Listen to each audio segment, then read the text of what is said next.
د هلمند کندهار پر لویه لاره ترافیکي پیښه کې 2 کسان مړه او 10 نور ټپیان شوي دي. د هلمند سیمه ییز مسؤلین وایي د دغه ولایت نار سراج ولسوالۍ کې د هلمند کندهار پر لویه لاره د ترافیکي پیښې له امله 2 ښځې مړې شوي او 10 نور کسان ټپیان شوي دي.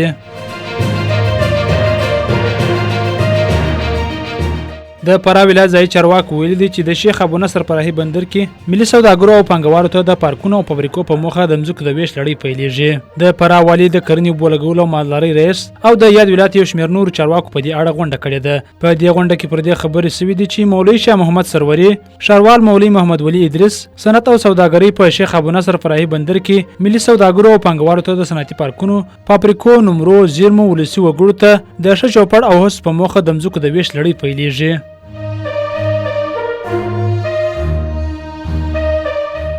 په افغانستان کې د ملګرو ملتونو استازولۍ په یو خپاره شوي راپور کې ویلي چې د هرات له زلزله ځپلو خلکو سره د مرستې لپاره نږدې 403 میلیون ډالرو ته اړتیا لري. د ملګرو ملتونو نړیوال بانک، اروپایي ټولنې او د اسیا پراختیایي بانک په یو ګډ راپور کې دا اټکل کړی دی چې دغه ولایت کې د زلزلو له امله مستقیم فزیکي زیان 217 میلیون ډالر او نور زیانونه د نږدې 90 میلیون ډالر دي. په دغه راپور کې ویل شوي دي چې یاد پیسو ته په بیړنۍ توګه اړتیا ده چې په هرات کې د بیا رغونې چارې پیل شي. دا په داسې حال کې ده چې لا هم په دغه ولایت کې زلزله ځپلي خلک له ګڼو ستونزو سره لاس او ګریوان دي او ډېر شمېر یې سرپناه نه لري.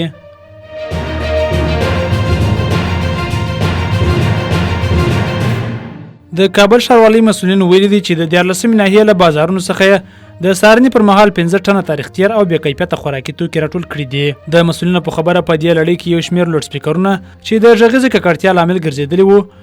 راټول او له منځه وړلو په موخه یې د ښاروالۍ له لورې ټاکل شوي ځای ته وړي دي. دغه راز مسؤلینو له ټول ښاریانو غوښتنه کړې ده چې د خپلو اړتیا وړ توکو د پیرودلو په وخت کې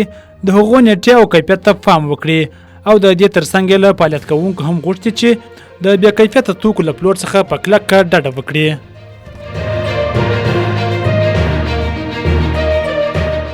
د برازیل د بهرنیو چارو وزیر د جیشل هیوادونو غونډې په پرانیستو مراسمو کې د خپل وینا پر مهال د ملګرو ملتونو پر امنیت شورا د غزې او اوکراین د جګړو له امله انتقادونه کړي دي. ماورو ویرا پرون د برازیل په پلازمینه ریو دی جنیرو کې د جیشل د 2 ورځنۍ غونډې په پرانیستو وینا کې ویلي چې څو اړخیزه بنسټونه د شته لانجو سره مبارزې ته چمتو دي